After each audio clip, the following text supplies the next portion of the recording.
What if I told you you could analyze $1 million business deal using nothing more than elementary school math? Now, most people think you need an MBA or years of accounting experience to understand whether a business is worth buying or not. But the most successful business buyers I personally know, and we have helped sell over 2,400 businesses at this point, use incredibly simple rules that pretty much anyone can understand when it comes to acquiring a business. I'm about to show you 5 financial red flags that can instantly tell you whether you should walk away or you should lean in and acquire that business. So here's the big picture. Here's what most people get wrong when it comes to financial analysis. They think it's all about being perfect with numbers when it's not. Like, no business is perfect with their numbers, no matter how much an accountant goes over and goes through everything. There's always mistakes, always a little errors here and there, right? So financial analysis when it comes to buying a business is really about spotting patterns and asking the right kind of questions. Think of it like buying a used car, right? You don't need to be a mechanic to know that strange noises coming from the engine are probably not a good sign,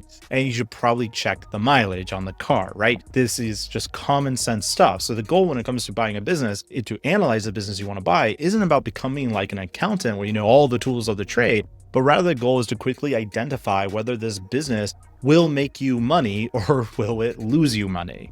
So rule number 1 is what I call the 3-year minimum. The 3-year minimum is any business worth buying should show you at least 3 years of financial history. Not 2 years, not 18 months, 3 full years minimum. Are there caveats to this? Absolutely. We have sold businesses that don't have those 3-year minimums. They're not even been alive for a year yet. So we have definitely broken this rule. But if you want to buy a business where you have the most clarity and the least amount of risk, then 3 years should be your minimum in terms of the financial documentation of the company. So why is this? Well, that's because businesses have good months, they have bad months. Even really solid, really great businesses have a bad, no good time every now and then, right? So 1 good year could be a fluke. 2 good years might just be luck. Now, if you have 3 good years, now a consistent, real pattern is showing. And what are we looking for? Patterns. We're looking for the right patterns.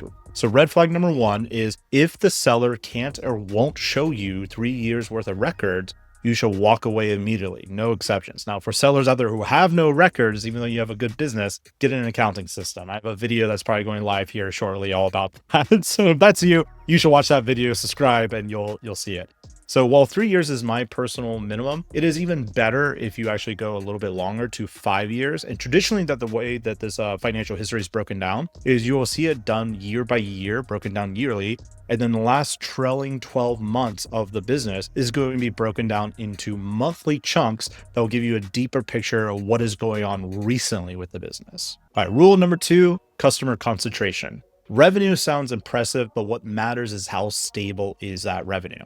Because I am willing to buy most things, but if your revenue isn't stable, then I'm going to give you a much worse offer than if your revenue is stable. And how you tell that with a business is this magic number. No single customer should represent more than 20% of the total revenue of the business. If one customer makes up 30, 40, or 50% of the business, you're not buying a business, you're buying a very risky job, right? Some buyers are okay as long as nothing hits 40% concentration. But if you want at least the least possible risk, in my view, then I'd recommend your number to really be closer to that 20%. Customer concentration can be a real business killer. Like, you want to see that revenue spread across many, many customers, ideally, with nothing being dependent on just a few big whales in the system who could cancel at any time, even with the contract, right? And if they do that, it can mean absolute scorched earth when it comes to the valuation of the business you just spent maybe millions of dollars on acquiring, right? We don't want that. So like that red flag, no customer making up over 20% of the revenue. You want a good diversified base of customers where you have a lot of different revenue streams coming in that if you lose one client, totally fine, right? Rule number 3, owner benefit calculation. So if you forget all the fancy accounting terms, there's really only one number you need to truly understand, and that's called owner benefit. Owner benefit is what the current owner actually takes home after all the bills are paid, right? It's their SDE, seller discretionary earnings. So here's how you calculate it. You start with the net profit, add back the owner's salary if they pay themselves, and add back any personal expenses they run through the business. And this is going to give you the real number of what the business can actually pay you to own it. Now, If you use a marketplace like us at Empire Flippers, you basically see this number already on the listing pages, like the SDE, the monthly net income, takes into account all that. So whatever that net income is, that's how much income you have to pay yourself and to grow the business. And that is by far the most important number when it comes to acquiring a business, in my view. A lot of people focus on revenue, but revenue is really not that important. In a lot of ways, revenue is kind of a vanity metric. Like I've been to so many cocktail parties where entrepreneurs are like, oh, I'm making 7 figures revenue. Like, great, what's the profit? And suddenly they don't want to tell you what the profit is because, it might be 100 grand. Suddenly way less impressive, right? So we always want to get down to what is the real number that this business can pay you to own it. And so your rule of thumb here is the business should generate enough owner benefit to pay for itself in 3 to 5 years. So if you're buying a business worth 300 grand, it should generate at least that 60 grand to 100 grand in annual owner benefit. That's almost always a good rule of thumb. Like the business should be able to pay itself within 3 to 5 years. The average valuation for most SMBs is going to be between 1 and 4x. So if you're going above 4x, it means you're usually buying a much bigger business or a way more stable business or has like a lot of unique good things going for it. But the vast majority of businesses will be 1 to 4x. If it's not declining, then it's probably going to be between 2.5 to 4x. All right, rule number 4, trend analysis. Big scary words here. So pull all those 3 years of financial records that you got and ask these simple questions to the seller. Is revenue generally going up? It doesn't have to be perfect. There could be, lumpiness in there, but is the overall direction going in the right way? We want it to be going upward. It doesn't have to be explosive growth. In fact, maybe it shouldn't be. Explosive growth comes with its own problems, but that's one of the questions you want to ask. Is it trending upwards year over year? Are expenses under control, right? If revenue is growing, but profit is shrinking, that might be a red flag. It means they're spending more to make more. So why is that? Why are their costs going up as they're making more and more revenue? Now, this is important if you're buying a company that's in like one of these orphan zones where it is in its moment of growth. Usually when businesses are in the moments of growth, their revenue starts exploding, but their profit does go down because they're hiring people, right? They're promoting people to managers. So like more and more is going to payroll and all that kind of stuff, which isn't necessarily a bad thing. But you need to look at this in the trend analysis of the financial records, because if you spot that, that could be a really good sign where you can get the deal for less than what it would be worth in 12 months. Because once you acquire the business, all the work that the seller did in terms of hiring, firing, growing systems, you get to catch the upside of that. So it doesn't mean it's a bad thing out of the gate if revenue is growing but profit is shrinking. So keep that in mind. The next thing on this though, with the trend analysis is it owner dependent? Is the whole business dependent on the owner?